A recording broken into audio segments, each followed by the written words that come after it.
It's ludicrous, I tell you. Fire Neal Brown. 2.5 seasons into his tenure. That's crazy talk. Stay tuned, I'll tell you why.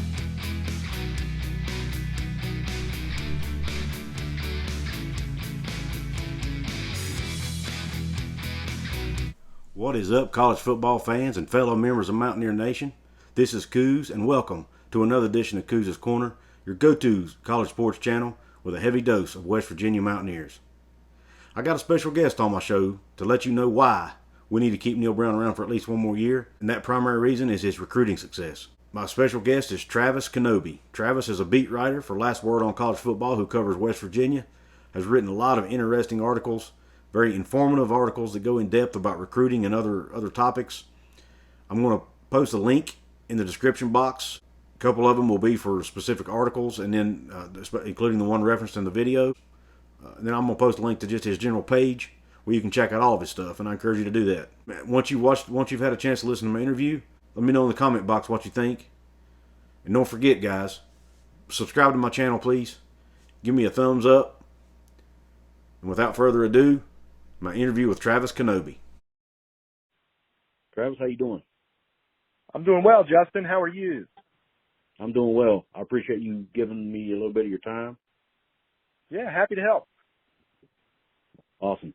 Listen, what I want to, I really enjoy reading your stuff that you put out there, and what I'll do is I'm going to post a link to all my viewers out there. I'm going to put a link to Travis's work in the description box of this video. So I encourage you, once this interview is done, that you go and check out his stuff, and I really think you'll enjoy his work. He has a lot of very interesting takes on the Mountaineers, and he goes into some great detail in his stuff, which I find extremely, extremely educational and interesting.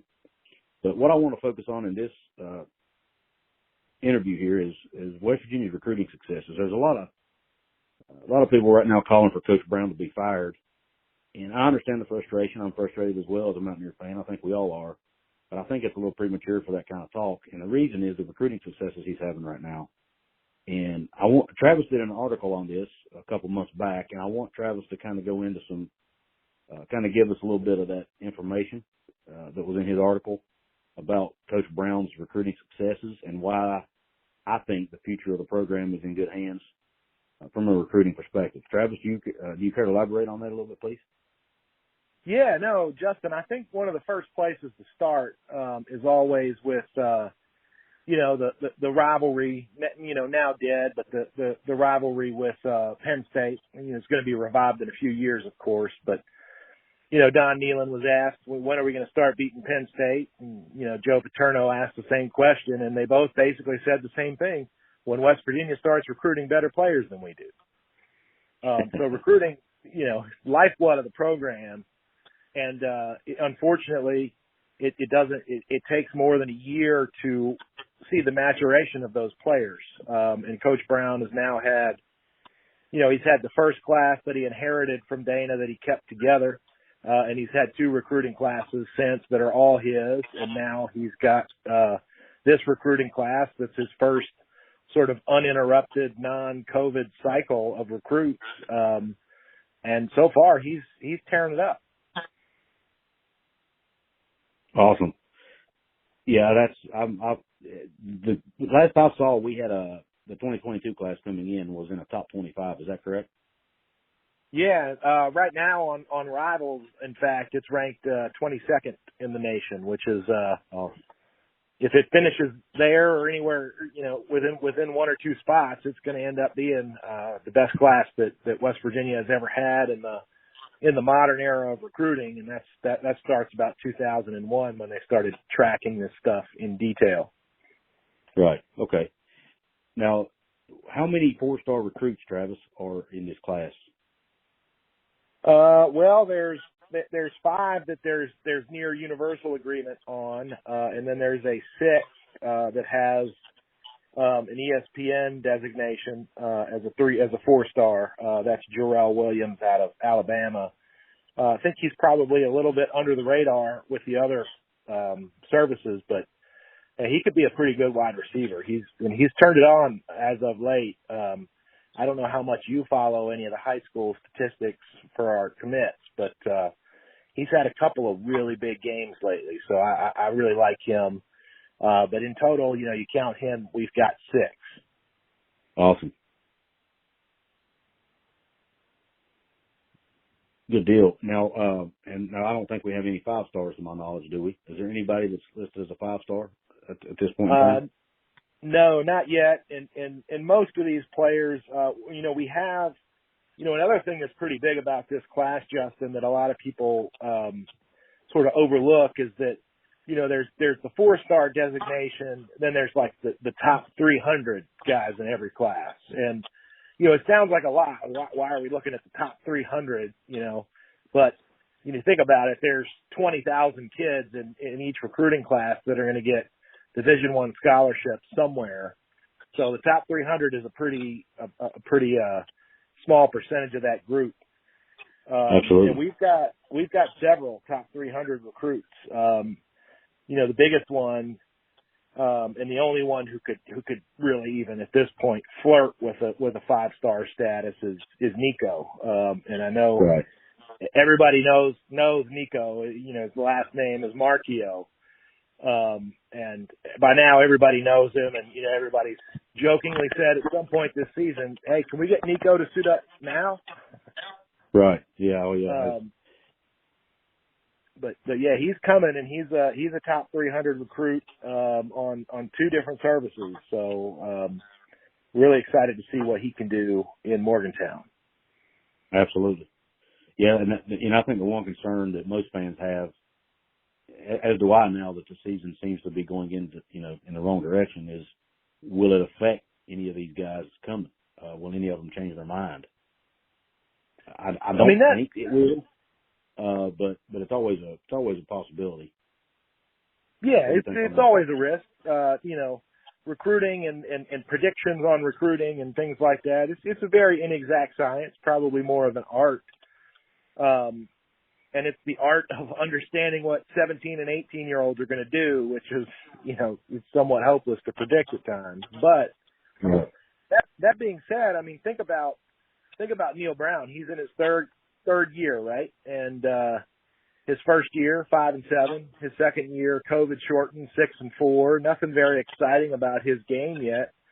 And he's already got these people committed without yet having success. And all these guys are saying Coach Brown is going to build something big. And, you look at after the loss to Texas Tech, where we just played an abysmal first half, and many of our bigger recruits were on campus for it.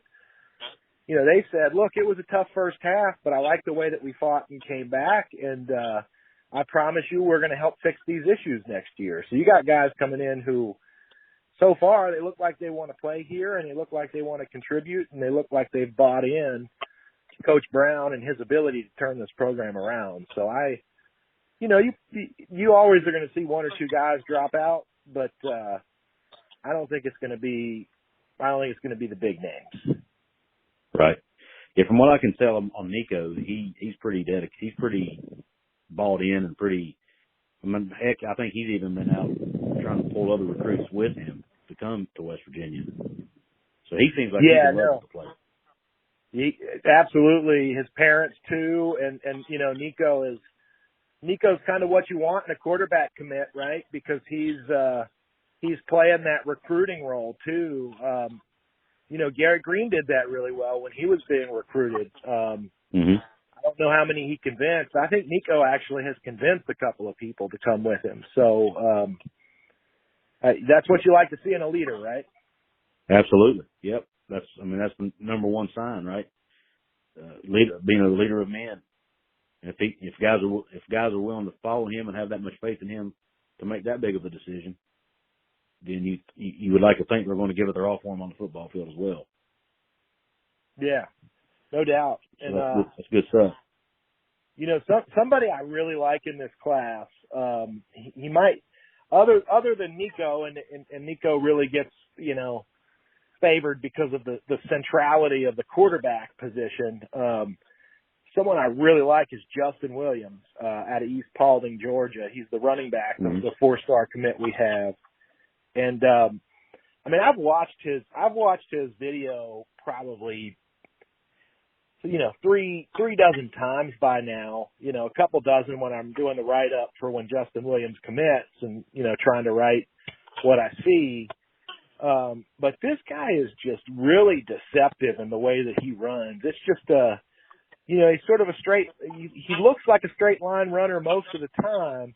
He's got these really small and subtle shifts in his hip direction that just allows him to avoid contact. And he's got some shiftiness too when he needs it, but he's just really got a high IQ for the position he's playing. I'm really looking forward to seeing what he can do. Awesome. And with what we've seen out of Justin Johnson, which I think he's shown some flashes as well as being a potentially great back here in the future. I think the future looks really good at the running back position here. And then you add in Jalen Anderson, who just finally come on campus a couple weeks ago, who's also, I think, a 4-star recruit from this past year's class. I mean, he is. Yeah. So you think about it, Yeah. Go ahead. But I was going to say we ought to be loaded at that position for the next 3 to 4 years, assuming all these guys stay, obviously. Yeah, no, it's a careful balance these days with that transfer market. Considering we've lost 4 kids to the transfer market in the past 7 days already, it's like, where do you go from here? But exactly. Yeah, so that we talked about the 4-stars, but there are also there's at least a couple 3-stars that I think could increase their designation over the course of the season. One in particular, Christian Stokes out of Michigan. This guy to me is a really, he's a high 3-star. He's right below the line on all the services. But I think he's really underrated. He plays both running back and safety. He's sort of eye-popping. He's flashy at a running back, but at the next level, he just looks like a prototypical sort of hybrid, hard-hitting safety with some special teams plus skills. And, I see him, and I look at like a mold of a K.J. Dillon, Carl Joseph type of guy who just, he's a contact seeker. He's going to get after it. He's got some versatility. So I think he could end up being a 4-star by the end of the cycle. And then the other one, a little bit of a sleeper, who's probably my favorite name of the class, Mumu bin Wahad out of Grayson, Georgia. He's good. He's a good, solid coverage cornerback. And he's a high 3-star as well. And, if he does a few things right, he might see his stock increase too. Right. Yeah, I've seen that name pop up in a few articles I've read. And then he's out of Georgia. And now Stokes, where's Stokes out of? He's out of Michigan. Okay. Because it looks like we got a couple big guys out of Georgia coming. Yeah. I mean, Justin Williams, and then Mumu bin Wahad's out of there as well. And then we've got which one is Zion Young, the defensive end, is out of Westlake High School in Atlanta. And Westlake's kind of a smaller school. It plays down division, so it's not as premier as some of the other schools around here. But Zion Young has really turned it up a couple notches this year and is piling up sacks and tackles for loss left and right. Awesome. Yeah, so apparently we've been hitting that Georgia, the state of Georgia really hard in recruiting. They say that Georgia is, I've heard coaches say in the past, I don't know if it was Coach Brown or maybe even Dana, mentioned that Georgia is a state that nobody talks about, but there's a lot of talent in the state of Georgia. Yeah, no, absolutely. In fact, my son, my oldest son goes to high school at Milton High School in Georgia, and they, the class of 23 where, Arch Manning is in it. The last time I looked at the 247 composite rankings, their defensive tackle is still the number one recruit in the country. And, I mentioned Arch Manning because he's beating him out for that number 1 spot. Wow. And his school alone has 7 Power 5 commits, Michigan State, Virginia Tech, guys going all over the country. So there's a load of talent down here, and they play, good weather. They play 7-on-7 year round. Okay. Yeah, that definitely gives them an advantage then over places like, up in where we're at in West Virginia and even other states that are, more seasonal. Yeah, and a lot of former NFL talent calls Georgia home as well. So they've got, then you start getting your coaches you draw from that level of talent or people that have been around them their whole lives. Right. It really sort of reinforces itself. Right. Now, how does what's the best class we've ever had to date, Travis? Do you know the answer to that? I'm trying to remember the year. It was the year Gino came in, was it not? Yeah, it's that Gino and Stedman. Stedman, Tavon. That class was the best, and I think it was ranked 23rd or 24th by Rivals. There were 5 4-stars in that class. So, in this class, Neal Brown has already broken that record. He's got 6 4-stars in the class, assuming nobody jumps up. It might be up to 8. Right. And assuming we don't add any more, and, we've got one who's actually quite likely to join the fray by signing day. Awesome. That's great, dude. So, but that's sort of the reason why I still say, look, I agree with you. I'm frustrated about what has been shown on the season, on the field this year. I'm frustrated by some of the micromanagement issues in particular, calling a timeout before you ever call your first play of the game against Baylor is not a good look whenever, it's that same theory or same thing we're complaining about every game. But I think you let a class like this come in, you see what they can do over the next year or two, and if the same mistakes are being made, then listen, I'm joining the choir too. But for now, I think maybe just a little more patience, Mountaineers, and I hate saying it because I hate every year having to say next year is the year after is the year, but. This is a chance to be an historic class. Right, and if he can follow that up with another, with a couple more of those, which I think he can, or at least get close, then I think I think we'll be on track to be a top tier program again, hopefully, or at least have a few seasons squeezed in there that are top tier, like we've always had in the past. I mean, we've never been at the top consistently, but we've had seasons where we were, And if we can just get back to that again,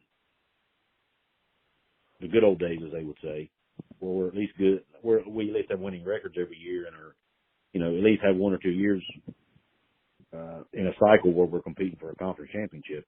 We're winning a conference championship. I just want to get back to that point where we were back in, at the end of Rich Rod's run. Really is where I'd like to be. I honestly think we can get there with Coach Brown if we give him time. But we'll see. If we give him time, and I definitely am 100% on board with the thought that he really needs to hire a delegated play caller, offensive coordinator that can put some points on the board because we've got talent on both sides of the ball that have come in the last 2 years and this year, or that are coming in for the next year's class. And, it could be something special, but look, you nickel and dime your way into wins by winning 20-17. You see what the problem is. If the defense doesn't show up one half or one day, it's virtually impossible to come back from that if you don't have a high octane offense to match it from time to time. Absolutely. Amen to that. I agree. Totally agree with you. Well, listen, Travis, I want to respect your time, and I know you have a hard stop here coming up, but I do want to thank you for joining me and for giving us a few minutes of your time and, kind of explaining the excitement that most of us have for the future, despite the current frustrations. And I thought this would be a good, being bye week, I thought it'd be a good week to have this conversation.